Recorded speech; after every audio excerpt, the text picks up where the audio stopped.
Hello दोस्तों, आज की कहानी है संत कवि कबीरदास जी की कहानी। आज की दोहे में उन्होंने हमें क्या समझाने की प्रयास किया है, आइए इसी को ही समझते हैं, सुनते हैं। उन्होंने कहते हैं कि दुख में सुमिरन सब करे, सुख में करे ना कोई। जो सुख में सुमिरन करे, दुख काहे को होय। कबीरदास जी कहते हैं कि दुख के समय सभी भगवान को याद करते हैं, पर सुख में कोई नहीं करता। यदि सुख में भी भगवान को याद किया जाए तो दुख हो ही क्यों।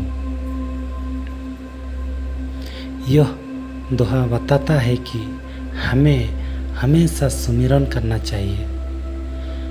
दुख में हम सभी भगवान को याद करते हैं, क्योंकि उनके समर्थन से हम अपने दुख को कम कर सकते हैं।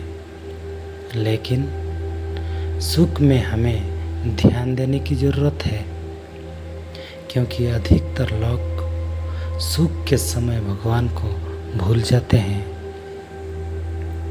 दोहे में कहा गया है कि जो व्यक्ति सुख में भी भगवान को याद करता है, उससे कभी दुख नहीं होगा। इस दोहे का मतलब है कि हमें हमेशा भगवान को याद करना चाहिए, चाहे हम खुश हों या दुखी। यदि हम सुख में भगवान को याद रखते हैं तो वो हमेशा हमारे साथ रहेंगे और हमें हर मुसीबत से बचाएंगे। इस दोहे में एक और संदेश है कि हमें सुख और दुख के समय भगवान को याद करना चाहिए। भगवान हमें हमेशा सहायता करते हैं, हमें उद्धार करते हैं और हमारी समस्याओं को हल करते हैं। इसीलिए हमें भगवान के संबंध में श्रद्धालु रहना चाहिए और उनकी सेवा करनी चाहिए। जीवन में जो भी परिस्थितियां हो, हमें हमेशा भगवान को याद करना चाहिए। उनकी सेवा करना और उनकी कृपा को प्राप्त करना जीवन का अर्थ होता है। इस दोहे से हमें यह सीख मिलती है कि हमें सदा भगवान के चरणों में रहना चाहिए और उनकी सेवा करते रहना चाहिए।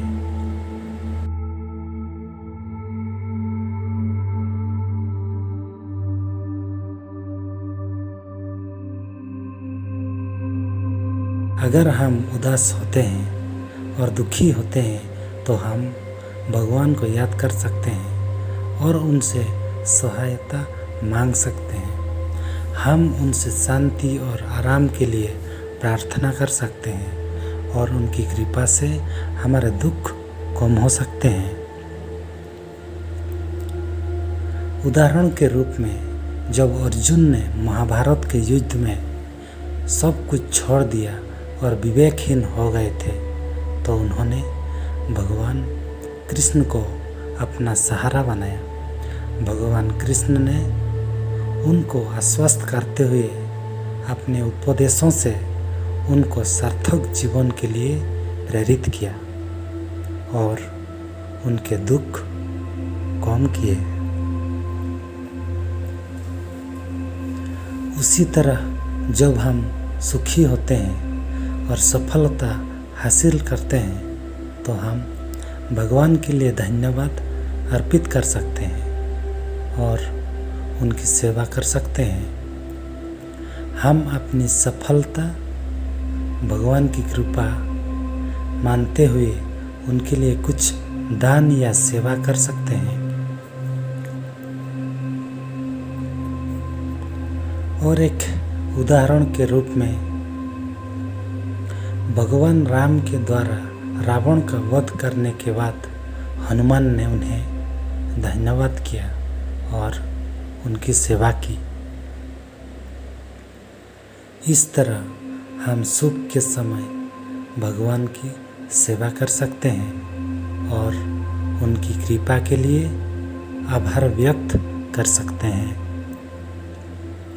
इसीलिए इस श्लोक का अर्थ है कि सुख या दुख के समय हमें भगवान को याद करना चाहिए और उनकी सेवा करना चाहिए। दुख के समय में भगवान को याद करना हमें ऊर्जा और स्थिरता प्रदान करता है, जो हमें दुख से निकलने में मदद करता है। सुख के समय में भगवान की सेवा करना हमें वो आनंद और शांति प्रदान करता है जो हमें उनसे और करीब ले जाता है। इस श्लोक में दिया गया संदेश हमें ये भी बताता है कि हमें जीवन के हर मौके पर भगवान को याद करना चाहिए और उनकी सेवा करनी चाहिए। हमारे दृष्टि और सोच को धर्म की ओर दिशा देने से हम अपने जीवन में सफलता प्राप्त कर सकते हैं और सबके लिए एक बेहतर जगह बनाने में सहायता कर सकते हैं।